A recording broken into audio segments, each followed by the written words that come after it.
it. All right, so our recording has started. Good morning, everyone. Thank you for your patience. My name is Ali Murphy-Oates. I'm a proud Nyampa Whale person. My people come from far west New South Wales. I was born and raised on Darkinjung and feel very responsible to Darkinjung country on the Central Coast. And of course, I have been living and working in the Greater Sydney Basin for the last too many years to admit publicly. I come from the performing arts as my background, arts administration and producing, and I've had the absolute pleasure of working for Create New South Wales for the last year as Associate Director, First Nations Policy, Engagement and Programs. We have a somewhat newly formed team, which is a First Nations team. Which includes the lovely Michael Geyer, who you're going to hear from in a little bit, and also on the chat, Bibi Barber is our policy lead, and not joining us today, but I'm sure you're all going to get familiar with her over time, our new starter Mariah Redman as well. We've also got a few other Create New South Wales staff members on the chat, which I'll sing out to at different points, but what I want to make sure is that I am starting with good cultural protocols. So I've got some housekeeping notes on the screen, but I've spoken to them before we started recording, so I'm going to keep going if that's all right. To say, welcome to the info session for Western Sydney First Nations program. I'd like to take a moment to acknowledge the traditional owners of the country that we're on today. Acknowledgement isn't a formality, it's a cultural responsibility. It's a way of grounding ourselves in the knowledge that we are guests on someone else's country. Their ancestors walked this land long before any of us were here, and their stories, songlines, languages and cultural practices continue to guide us today. It's also a reminder of our creative practices, whether it's visual arts, dance, writing, music, digital arts or community cultural development. They all come from somewhere, they come from country. They come from teachings of our families and elders. They come from long histories of storytelling and cultural practice. We have existed here since time immemorial. And when we acknowledge country in an arts context, specifically in a grant program, we're also acknowledging the responsibility that comes with using cultural elements in our work.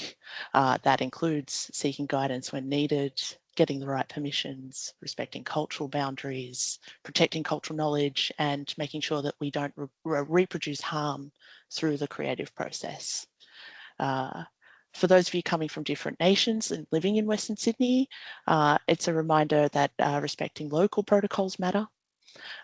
Even if we come from another country, our work here still interacts with the cultural authority of the traditional custodians of this place. And that's why our work in our First Nations programs really emphasises cultural integrity, ICIP protection and community leadership, because the work we fund has to uplift and not disrupt cultural sovereignty. So before we go deeper into the program details, I just want to hold that grounding, the fact that everything we speak to about today connects back to country, community culture, and the long lines of cultural custodianship that guide us. I am, of course, joining you on Gadigal from our office in the Rocks, as is Michael Geyer, but I have the absolute, privilege of being able to live on Burramuddigal as well. So. With that, what we're going to cover today.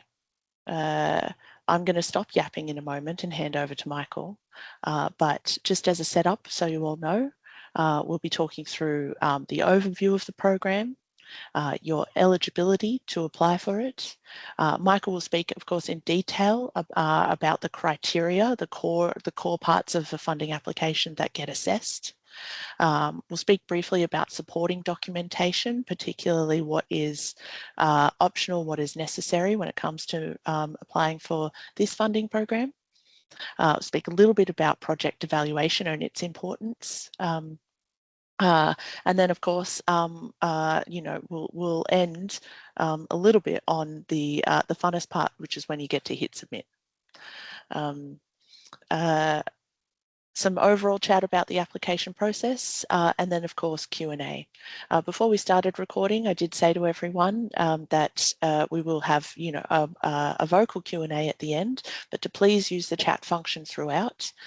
We've got Bibi, Alex and Roz on the chat who can help answer anything as we go along. I'll also try and sing out and vocalise what I'm seeing in the chat as well, but not disrupting you too much, hopefully, Michael, as you go through things. Here we go. So, program overview. About the program. So sorry, everyone. I just need to pull up my notes on another screen so that I can see things a little bit clearer than what I've got as the presenting slide in front of me. But what you'll see here is that this slide gives you the big picture about why the program exists and what we're trying to achieve.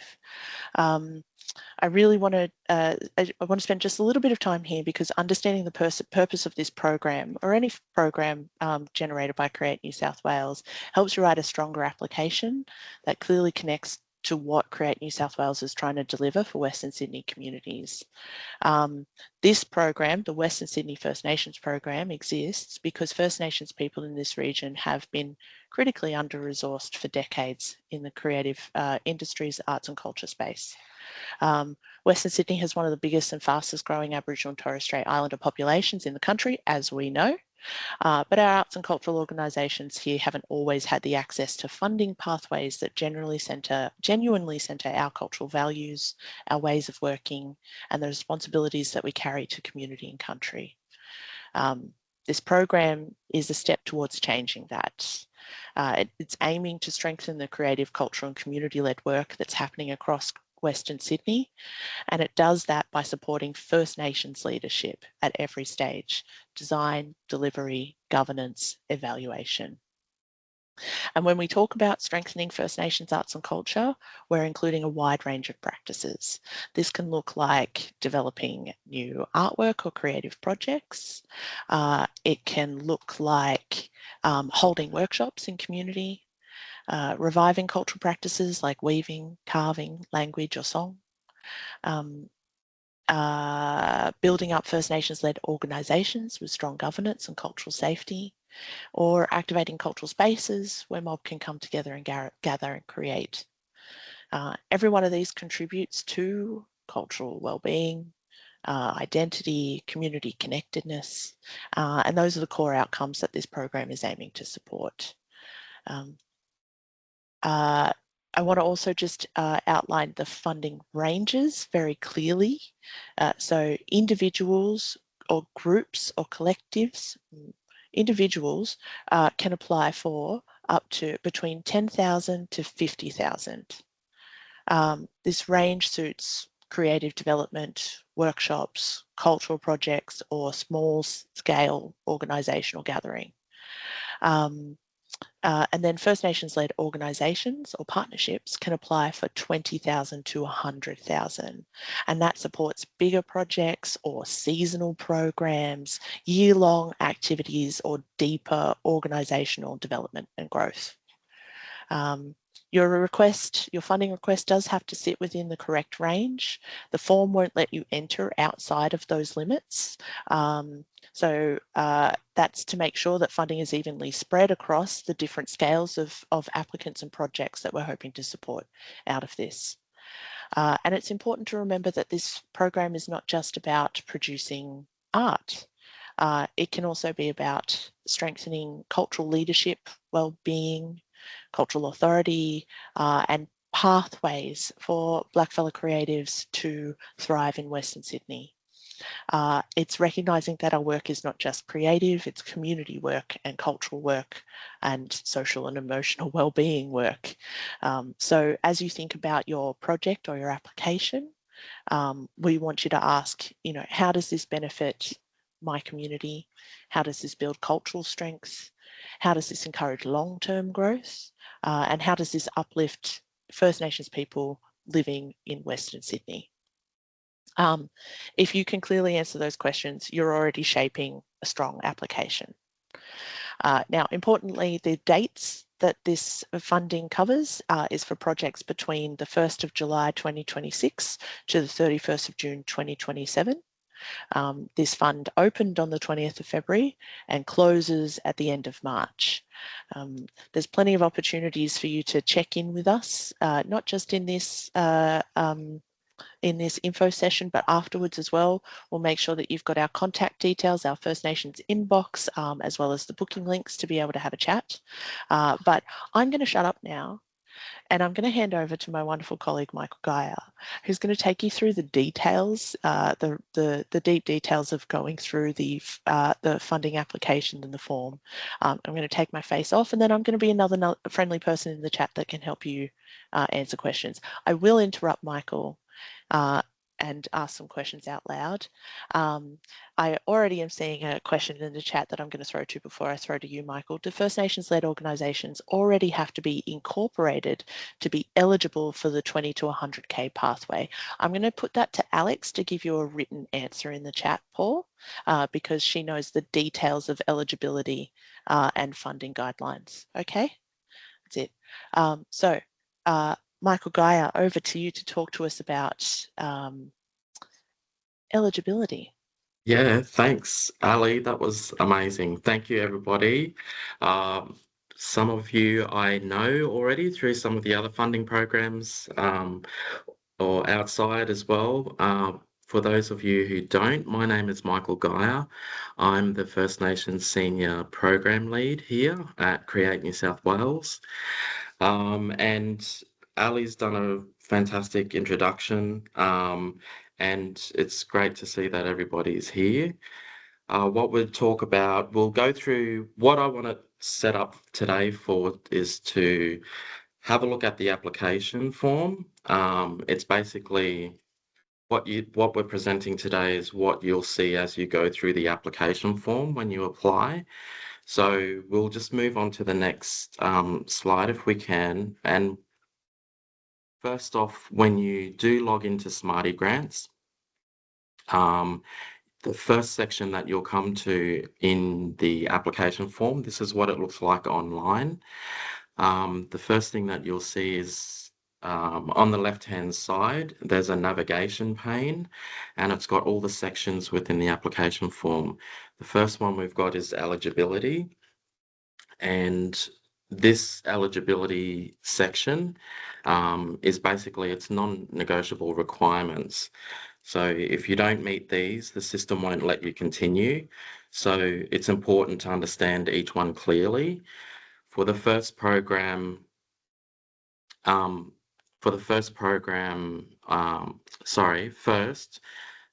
you continue to go to the next slide?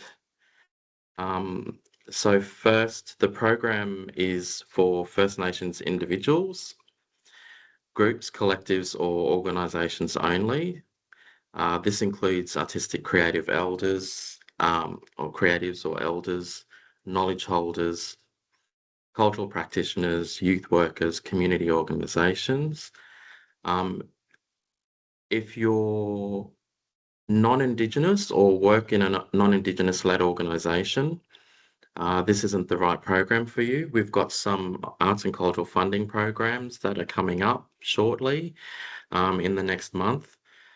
So reach out to us if you want more information about that. We're happy to guide you with that.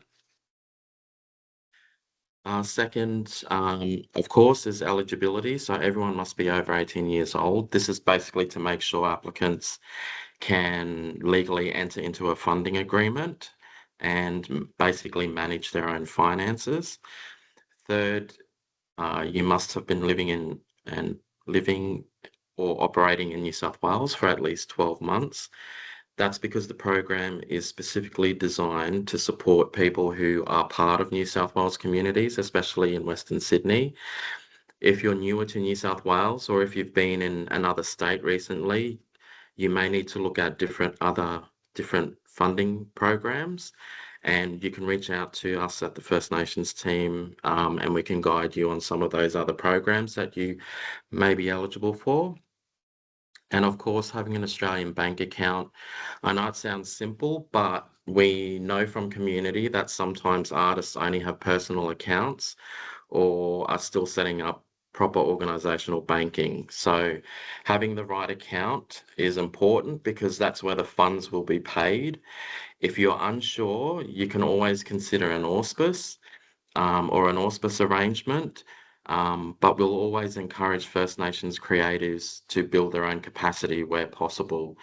If you want to talk about auspicing, if you're thinking of that, reach out to us as well, and we can give you some advice on how to do that.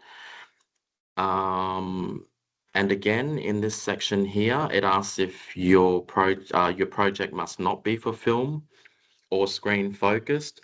This doesn't mean you can't use video as part of your documentation or as part of this application. That's fine. But if the main purpose of the project is filmmaking or screen production, there is a separate there's a separate pathway specifically for screen funding, and we're able to point you in that direction if you want to go down that path. Again, the last one, there's the LGA requirements in the application. This is important because it connects your project to Western Sydney. If you live outside Western Sydney, you can still apply, but know that at least 80% of your project must happen within Western Sydney. That's a big requirement there because we want everything, the arts and culture, we want everything to remain in Sydney and build up that arts and cultural scene for Western Sydney. Um, Again, these eligibility steps protect the integrity of the program and they make sure funding is directed to where it needs to go. So supporting First Nations artists, creatives and organisations. If you meet all of these, you're ready to move on into the project design of the phase application. This section here is the eligible New South Wales,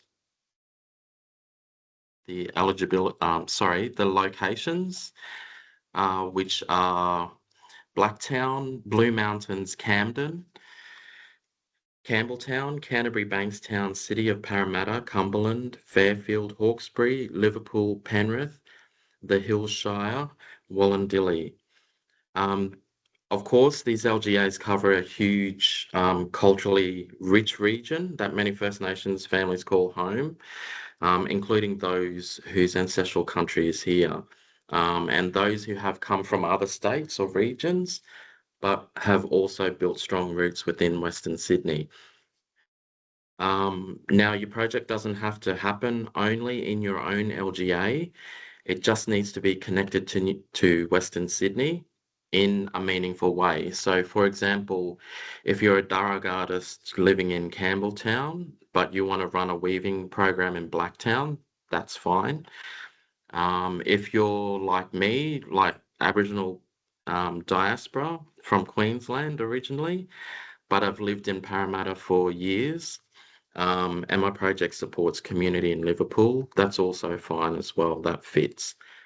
But if you live outside Western Sydney, you always have to remember that 80 to 100% of your activities must take place in these or a few of these LGAs in Western Sydney, and they must clearly benefit First Nations communities of Western Sydney.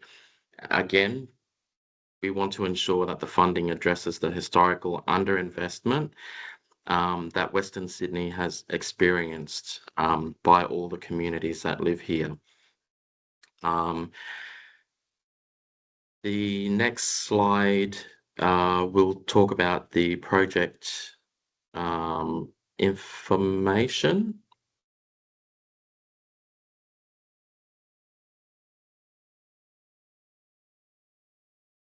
With the project information, this is project information, and it's one of the most important foundation steps in your application because it sets up the entire story for your project. So think of it as the first impression that assessors get. So you're giving them a simple snapshot of what your project is, who it's for, and why it matters. So I want to sort of take you through each element one by one. And the first thing you'll need is your project title. So with your project title, we encourage people just to keep it clear and meaningful. It doesn't need to be artsy or fancy or anything like that. It just needs to describe what you're doing. It needs to have a strong title to help assessors immediately understand your intention. Examples could be like a Darug Women's Weaving Circle or a First Nations Writers Mentoring Program. These are straightforward, they're descriptive, but they're grounded in community as well. Uh, in the brief description, um, you'll have to write a 50-word description. It's short, but think of it like, your elevator pitch.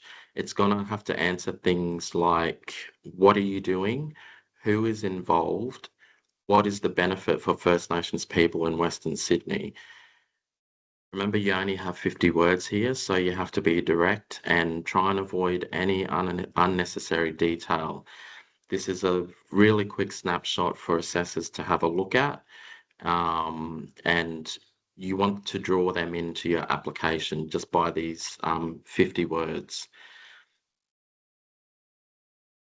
The next, as we move down through the application, you'll have to enter your start and end dates.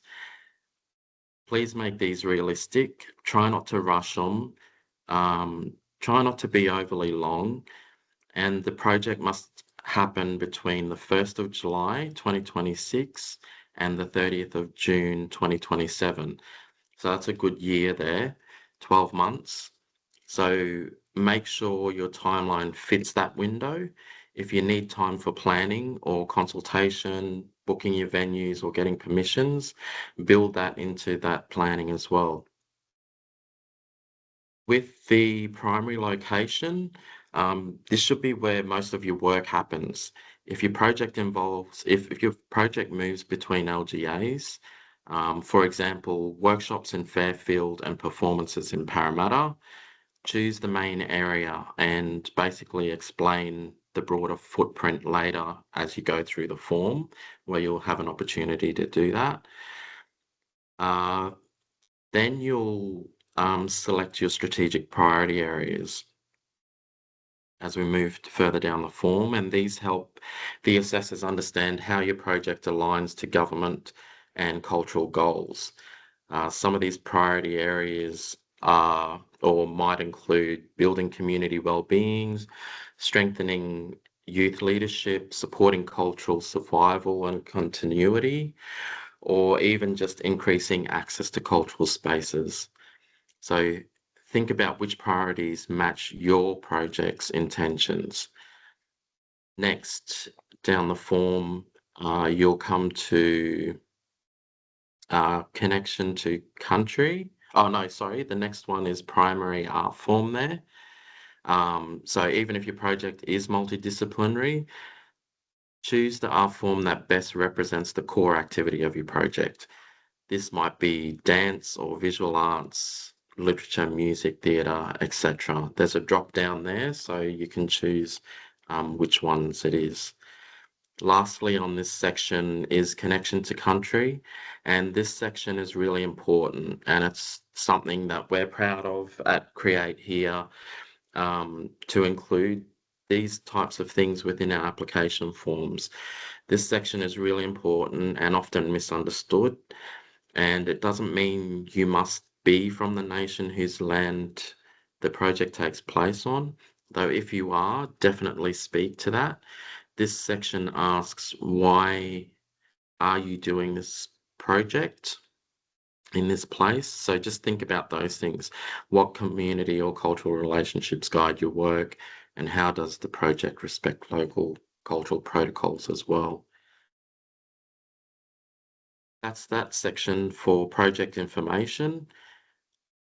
And as I mentioned before, talking about the 50-word description there, we've got one example or two examples there, and basically within that example, they're talking about what are you doing, who's involved, and what the benefit is for First Nations people in Western Sydney. That's a simple example there. Example two is the same as well. But I thought I'd just show that to you just to see that you could build something like that as an example for your description. The next then we move into the criteria section of the application. And criteria 1 is about cultural integrity and alignment.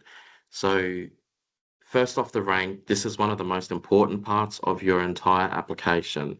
And I really want to emphasize that cultural integrity is central to everything that Create New South Wales does in all our First Nations programs. It shows the assessors that your project is grounded, respectful, community-led, and connected to country in every meaningful way possible. So this criteria asks 3 big questions, and you can answer this criterion in one of 3 ways.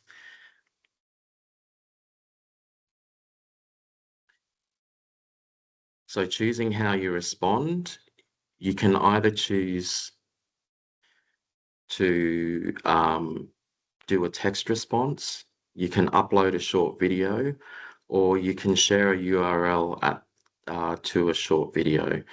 But choose the option that best suits your communication style or cultural practice or accessibility needs. It's good that you get the opportunity if you want to do a video. That's awesome too. You know, you might not want to or feel comfortable writing in text. You just want to do it on a video. And if you want to do it on a video, you can do it on your phone and upload that as well. 4 questions that you must answer in this criteria, and applicants must respond to each one of the following, regardless of which way you want to respond to these questions. So the first one is, how does your project reflect First Nations cultural values, cultural protocols, and community priorities? So this includes how you work with elders, community cultural advisors, or knowledge holders. The second question is, what is the cultural significance of this project for the community? So this is a chance for you to explain the cultural meaning behind the work of why it matters. The third question is, provide examples of previous First Nations-led projects or cultural work. And this is an opportunity where you can describe your own work or collective experiences if it is community-led. And then there's another one no, I think that's it. 3, sorry. There's 3 there.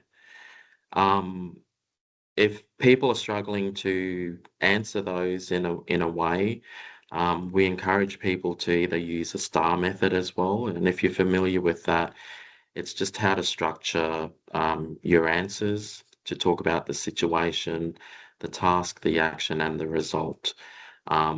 And this helps you keep your responses clear and focused. But if you're good at writing, you're good at speaking, you tell us your story the way that you want. That's there as an example if you need it, or a resource. The next criteria we'll move on to is, there's cultural integrity tips as well that I just wanted to mention. And it's really important tips, I guess, for strengthening your response to criteria. And I want to expand on each point to help, I guess, people understand what assessors are actually looking for. So with these, try and be specific, not general. Avoid statements like, this project is important to culture, very generic. This will support my community. That's also very generic. Try and expand a little bit on those. Instead, explain the precise cultural value. Talk about cultural knowledge is being shared, things like community or age group benefits, cultural responsibilities, and how does this work maintain or strengthen cultural continuity? So specific details show cultural understanding and responsibility. With community involvement and guidance, um, you don't need to attach any documents here either. Just explain the relationships and processes that'll guide your work. And protocols and permissions. So this again, when we're talking about cultural integrity, it's about how you seek permission, how you protect cultural knowledge, how you manage ISIP, and how you ensure cultural safety. So protocols differ between nations, communities, and context. We all need to be aware of that. So explain the protocols relevant to your project. As we move through, after criteria 1, we then move into a section for ethical practices and cultural integrity.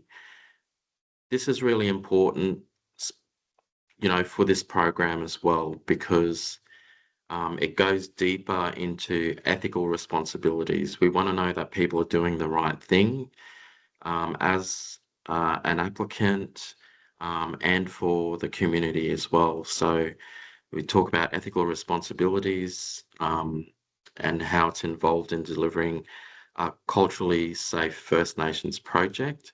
So think of this as the cultural backbone of your application. It ensures your project aligns with the community expectations and First Nations principles. There are 4 main parts here. The first one is Aboriginal and Torres Strait Islander identity.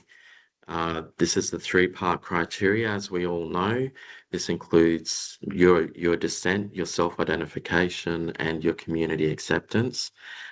With this, you don't need to upload any documents at this stage. You just need to confirm that you meet the criteria. If you are successful, this evidence may be requested by the panel or the assessors just to solidify this claim. So you might be requested if you're successful to prove that. If you have got it, just upload it and get it out of the way. Again, free, prior, and informed consent. This is essential for any project that involves cultural knowledge, any stories, any language, any designs, cultural practices, or community-led activity. This FPIC section ensures, again, that consent has been given freely. It's also before your activities take place and with the full understanding of how the knowledge will be used. So if your project involves cultural elements that that are not yours to share, you must obtain FPIC from the cultural authority who has the right to give it. Again, as well, adhering to the New South Wales Arts and Culture protocols. These are a set of protocols that we have at Create New South Wales, and they outline basic best practice for working with cultural knowledge, consulting with communities, respecting cultural boundaries, and protecting ISIP. So if I think we can put a link in there for those that are not Yep. familiar with it. We can Alex put has that been in there. very diligent in adding links in the chat, Michael. Thank you, Alex. Awesome. Thank you, Alex. So that's there. And also ISIP use. We talk about it a lot, but it means such a lot. So this is why we have this section. And yeah, I mentioned some of those things in ISIP before. So, and I just wanted to say as well, if your project doesn't involve cultural content, for example, if it's a skills training project, a governance project, or a career development project, please just try and still follow these best cultural practices. Try and fit them in and put them into your application the best way that you can, because this section is really about showing your cultural responsibility, and the assessors want to see that as well. It demonstrates that your project is not just creative, it is culturally accountable, safe, and respectful. So that's that section for ethical practices and cultural integrity. We'll move on to the next section. After the ethics, practices, and cultural integrity, then takes you to criteria 2, which is about your partnerships and how you're going to deliver them, deliver the project. This then goes deeper into things like your, sorry, just let me catch up with my slides. This section is where you show the assessors that your project can be delivered safely. Safely but on time, and also with the right people involved in your project. Think of it as your delivery story and who's doing what, who's doing it where, and who's doing it when, and how you'll keep it culturally safe from the start to the finish. So write this, the advice that I can give is write this like a simple journey. Start with your planning and consultation phases, then give your delivery phases, such as like your workshops, rehearsals, gatherings, if you've got any showings happening, and then finally just sort of you do a sort of little wrap up, so like an evaluation or acquittal, or any other documentation. So if your project moves between places, as mentioned before, so Fairfield to Parramatta, name those locations and explain why. Keep your timelines realistic as well. Build in time for permissions that you have to seek from community and any other cultural advice. If you're holding venues or venue holds, do that as well. And any other accessibility supports you need to organise. Build those into your activity plan. Roles and responsibilities as well. So who's involved? List the people who make the work happen, and um, yeah, people like your project leads, your cultural mentors, any elders, artists and artist workers that are working in your project. If you've got photographers or videographers, put them in there if they're relevant. And yeah, just 2 strong lines about each person is enough, just to let us know who they are, what they're doing in your project, that sort of thing, what their role is, their relevant experience, and if they do have any connection to country or community. With roles and responsibilities, again, just provide clarity, because then that prevents confusion for the assessors when they're trying to figure out who's who and who's doing what and when. So make sure they're clear in this section. Um, with governance there, if you're an incorporated organisation or a collective seeking formalisation, outline your governance, which is your board or your advisory group, any cultural decision-making processes, financial authorizations, risk oversight, and how conflicts of interest are declared and managed. This will show the assessors your maturity and your cultural accountability. With collectives, or for collectives with an auspice, describe how decisions will be made jointly and how funds are administered safely. Accessibility, show how culturally safe access is provided. Accessibility, again, it's not an add-on, it's actually part of cultural safety. So the next slide, I'll go deeper into that on the next slide, but here you can also flag the key supports, things like your venue access supports, venue access, transport options, interpreters or Auslan, any quiet spaces, anything childcare, safety protocols, and you've got a section here to write in the comments there how you're going to do that. A few tips to strengthen this section is basically keep your schedule achievable, don't overpromise. Name the partners you've already spoken with. If you only have informal interest, say so and explain your next steps. Also, show who will manage risk. Um, if there's cultural risk or there's people risk, things like working with children checks if applicable, and delivery risk. Uh, this section here basically is the aim here is confidence, basically. Are you confident enough to deliver this program?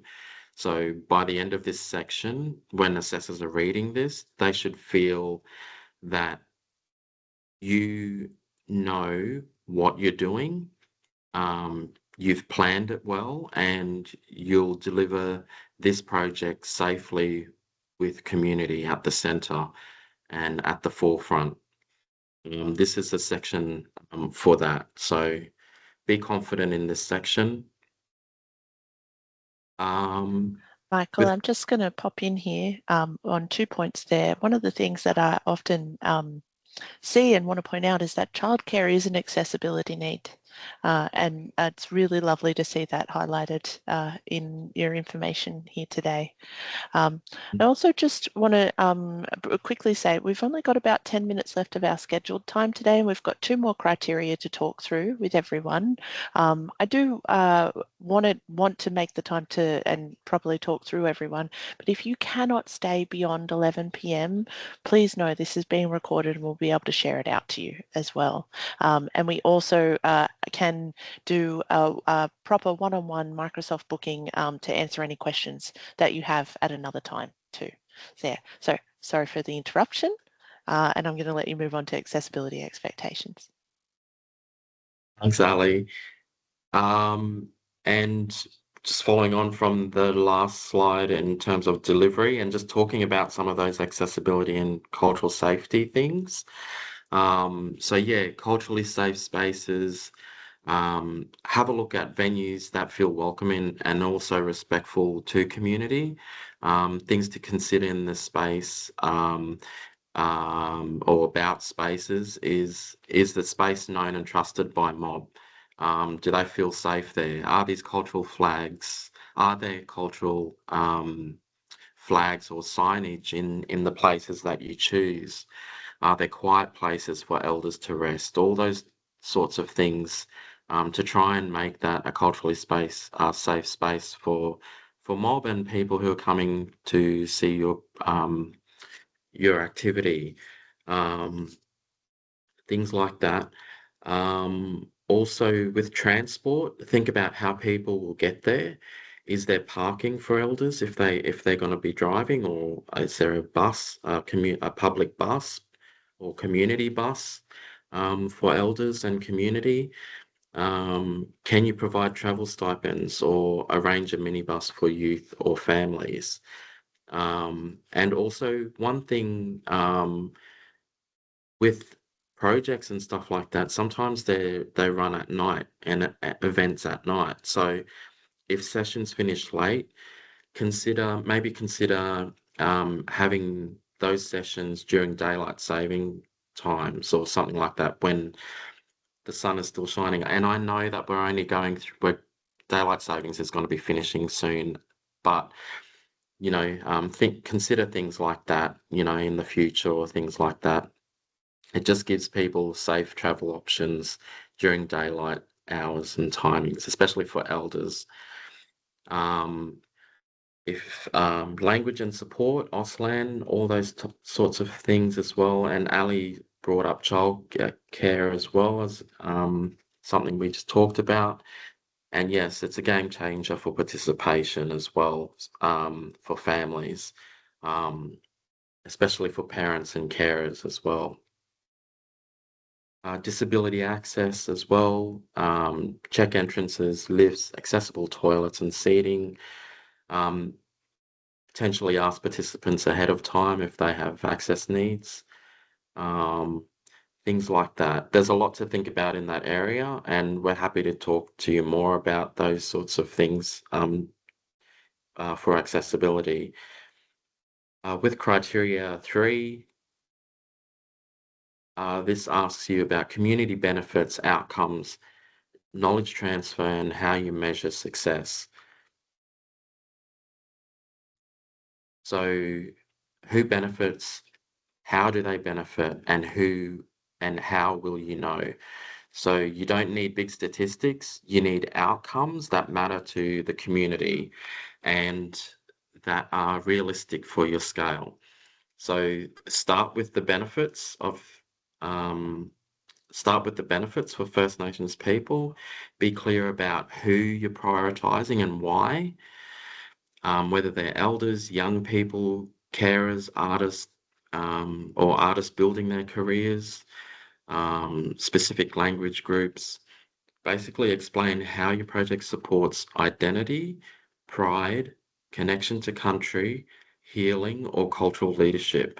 If your project strengthens local capacity, which is what we want to do for this program, we want to strengthen that local capacity. Um, so things like training First Nations producers or building governance for an organisation on know-how. Just say that plainly, so that we can really have a look at that. The expected outcomes, cultural, social, and economic. With the cultural, um, whether that be revived weaving practices, songs documented with consent, social, whether that's making new friendships and peer networks, youth engagement, um, intergenerational exchanges, or the economic benefit, where it's paid opportunities for artists, fees for elders and knowledge holders, any new partnerships that may lead to future income. With intergenerational knowledge transfer, this is important as well, and we should always explain how elders' knowledge is shared with young people in a safe, consensual way, whether that be through yarning circles, mentoring, side-by-side practice in workshops, or co-leading events. Um, you can describe how you'll protect this sensitive knowledge. Um, for example, not recording certain parts of ceremony or workshops, or controlling who can access images and audio. Uh,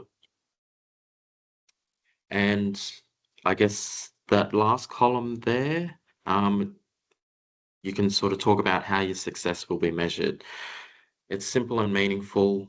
Keep it light but useful. So examples, short yarning feedback at the end of each session. Verbal is fine. A simple head count of participants and audiences. A reflection form with 2 or 3 questions in plain English. So if your project is larger, you can add a basic evaluation plan, um, and what you want to learn. I also wanted to point out as well, the buttons at the bottom, um, as you go through the application, there's 4 buttons at the bottom. There's a previous page, save progress, save and close, and next page. They're really important because if you get to this stage and you're like, oh, I need to go and ask someone something, you can save the progress and it will save where you currently are. You can go out, you can spend a day researching, getting all the information you need. You can always come back, log in, and start off where you ended. So they're really important buttons to know. And also, I would encourage people to um, uh, save as you go when you're going through the application. Sometimes it will crash. There's times it won't, but it's good practice to do that as you do the application. So yeah, you can save and close as well and come back to it another time. That's the criteria 3. And criteria 4, I'll just quickly go through this. And sorry that we've gone over time here for this. With criteria 4, this is value for money and sustainability. So this is about your budgeting, your budget, your cultural costs, and your sustainability. So this looks at whether your budget is realistic, make it transparent and culturally respectful, and whether your project continues to have value after the funding period. So with the budget basics, show the total project cost, and the amount you're requesting within the correct range for your application type. That's very important. So make sure income and expenditure balance as well. That means your budget lines add up and every cost is covered by either the grant, other cash, or confirmed in-kind support. Include in there as well, and include any cultural costs always. If you've mentioned it in your application previously, the mistake that often happens is people talk about they do something for community and with mob, yet they don't transfer that into the budget. If you're going to be doing something with community, put it in the budget as well. Itemize what you're doing with everybody. And this is where respect means paying properly for planning, properly and planning for culture. So if you've mentioned elders, of course, you've got to be respectful and pay elders' fees. Cultural advisors and interpreters, FPIC and ISIP processes. So, for example, if you've got someone drafting simple ISIP agreements, any permissions, cultural review time, those sorts of things.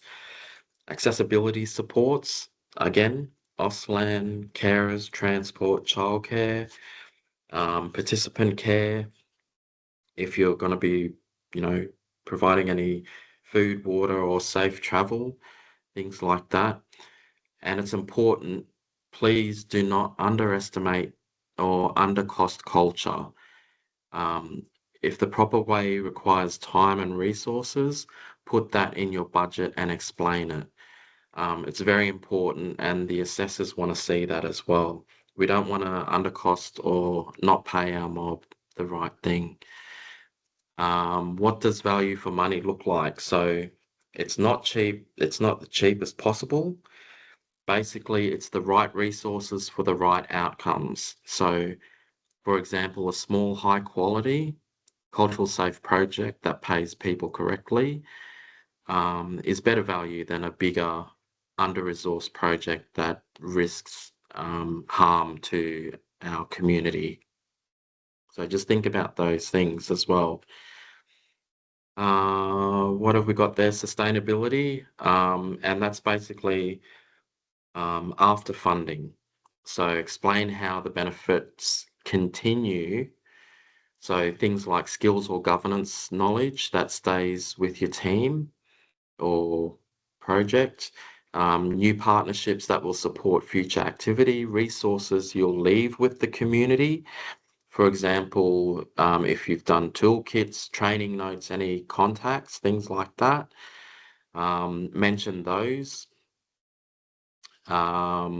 Plans to seek future funding or earn income in culturally safe ways. There's some things you can explain as well. Pathways for participants to keep practicing and performing.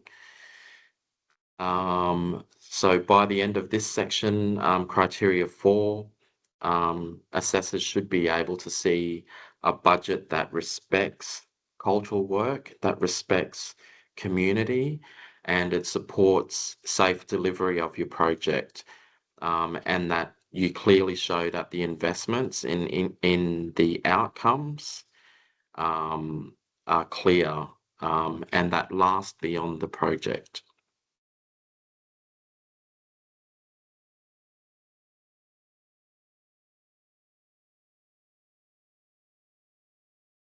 That is the criteria for. Are we still okay? Are people still okay just to stay on for another 10 minutes or so? We're coming to a section about supporting documents for those who want to stay on. Lots of thumbs up there. Thank you so much, everyone. Thank you. With supporting documents, let me catch up. I've got a little bit of a lag here. So with supporting documents again, when you get to this section, you'll have to, well, this section is basically where many applicants either overwhelm themselves or underdo it. So we'll go through this and talk about some of the things to guide you through this section as well. So basically what supporting documents are is that they should strengthen your story and not confuse it. So I'll just go through some of these and talk about each option and what makes it effective.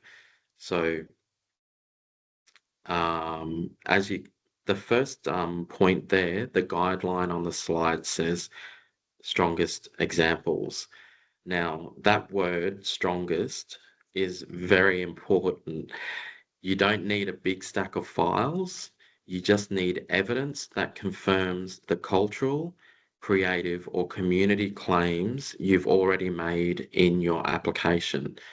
So if you've talked about those things in your application, pick out the strongest examples where you've talked about that and put that as your supporting document.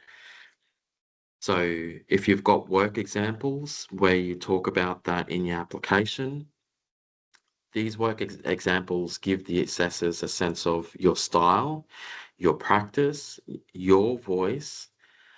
So choose samples that reflect the project you're proposing. So for example, if your project is dance, choose a short video or rehearsal clip that relates to it. If it's visual arts, choose a choose a few clear photographs. If it's writing, share a short excerpt. You don't need to show every art form you've ever worked in. Just focus on what relates to the project you are applying for. Assessors, if you're going to be confusing the assessors with different things that don't relate to your project, they're going to have a few questions about some of those things that you've uploaded as well. So focus on what really matters. That applies to also with letters of support as well. These are valuable, but many applicants stress about getting them. What I want to sort of say to you today as well is you don't need long formal letters. A simple one-page support letter or even a short email saved as PDF is acceptable, whether that be from an elder, a partner organisation, a school, community leader, any past collaborators as well is enough. And basically each support letter is strengthened by those people doing the letters for you if they can clearly say who the person is, how they know you, why they support your project, which is very important, and the benefit they see for the community where you're going to be doing your project. Things like photos, audio, and video. These are good examples as well. I've been in panels where assessors love seeing photos, audio, and video. It gives them more of an insight into your project. and they basically bring your story to life. So if you don't have professional documentation, that's okay. Phone photos and simple recordings can still be powerful. Just make sure that the content is clear, it shows your actual work, and you also have permission from anyone who appears in it. That's really important. With your previous project outcomes, things like a short report or evaluation is good to add, screenshots or feedback from participants, images from past events that are related to your project, basic statistics from workshops, and any links to past activities. And I just want to reiterate again, because it's really important, choose outcomes or choose documents that show two things. You've delivered something before and you understand cultural and community responsibility. What not to do, just some advice. Please don't upload everything you've ever done. Assessors don't have time to search through huge files or copious amounts of supporting documentation. Please be mindful of that, because they, really don't have enough time to search through a lot of the supporting documents that have been sent through. Don't attach documents that don't relate to your project. Keep it focused. Don't worry if you don't have any fancy files either. What we want to see is your cultural strength, because that's more important than a glossy presentation. If you can provide documents that show that, that's going to strengthen your application as well. So think of this section for supporting documents as a section where you can provide your evidence that clearly supports your story and focuses on your story. You're saying to assessors basically, here is who I am, here's how I work, and here is why you can trust me to do this well. So it's about quality over quantity. That's the golden rule for this section. Quality over quantity. Just keep that in mind. As we go through, go through the form, supporting documents will then lead into this most important section, which is really important, especially for us here at Create. And the benefits of this then flow outward. So Important, but not scored. And so yeah, we'll talk about it briefly, Michael. We'll also get to the final bits, but I also want to make sure that we've got just a little bit of time for Q&A, if that's okay. sure. So yeah, this section here, a lot of people get nervous about this. Don't be nervous about this. This section is not scored. This is something that we do as a survey and evaluation. And I just want to take the pressure off you for this slide, because it's one of the areas people get nervous about. With project evaluation, as mentioned, it's not, this section doesn't affect your assessment score. So feel free to answer whatever question you want here. This section's here for our data collection, and that's it. The department uses this information to understand how many people are participating in funded projects, what kinds of creative activities are happening across Western Sydney, and how the program supports closing the gap, and who we're reaching in terms of diversity. I'll quickly go through this section. It is basically all we're doing is asking for estimates. Feel free to add in your estimates there. Again, I just wanted to point out, I mean, that's all pretty self-explanatory there for that one. I wanted to just talk about this section that's been really important so far. For the past 2 years, we've been asking Mob about their projects and if any of their projects align or touch any of the Closing the Gap targets.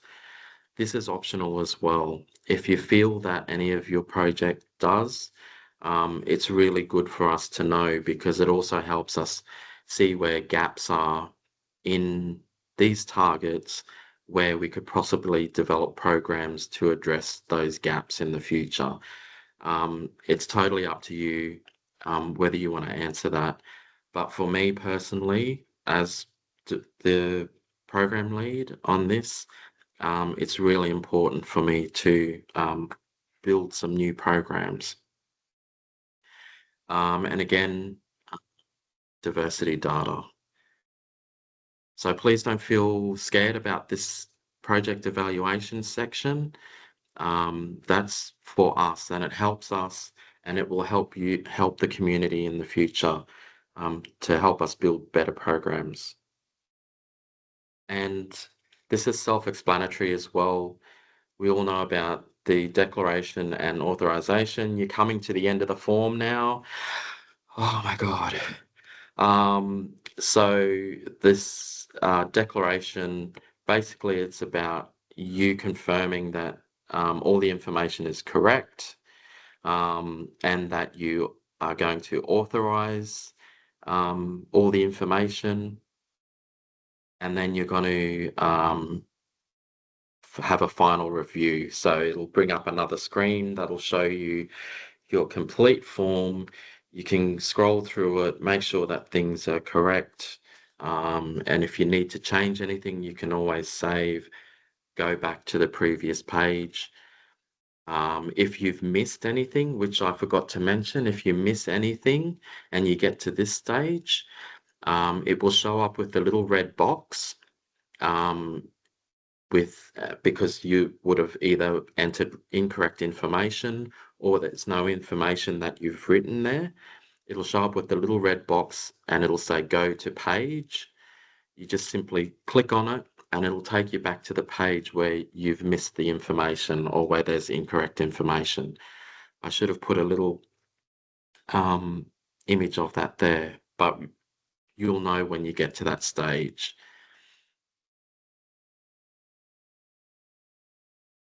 So as mentioned, this is the review and submit page. Sorry, it's blurred out, but there's a little red square there. That's what it looks like. So when you get to that section, you'll be able to go back to the page. The application process, which we all want to know about. Just some quick steps. Read the guidelines before you apply. Prepare your ideas. And then you can start your application. Again, you can always come back, save and close, all that sort of thing.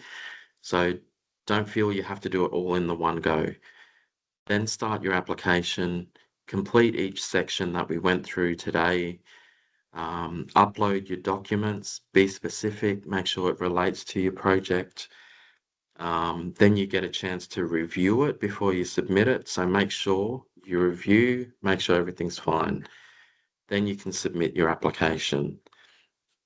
The process from us at Create New South Wales, once you submit your application, you can't make any changes, unfortunately, it's submitted. And then we go through eligibility checks. So right at the very beginning where we started with that first section, eligibility checks, make sure you get those right because they're the eligibility checks that we need for you to progress through to assessment.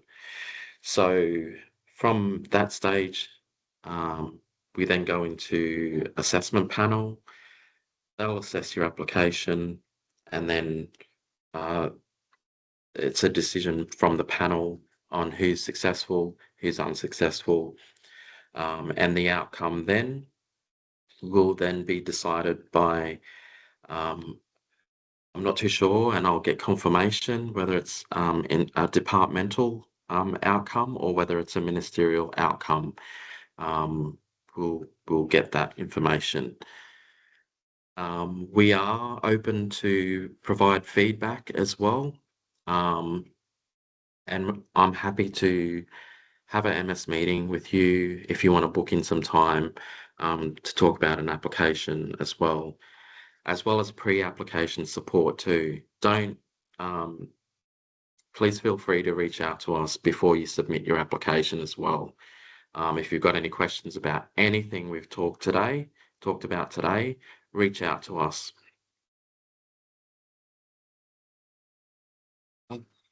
Ali, I think we've come to the end of our session today. That was an incredibly comprehensive run through of the application process for the Western Sydney First Nations program. Thank you so much, Michael. Really appreciate that.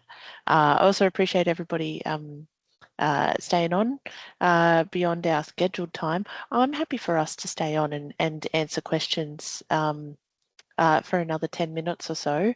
I wonder if we might take the recording off though and not record that part, and anything that's super useful we may end up adding to our FAQs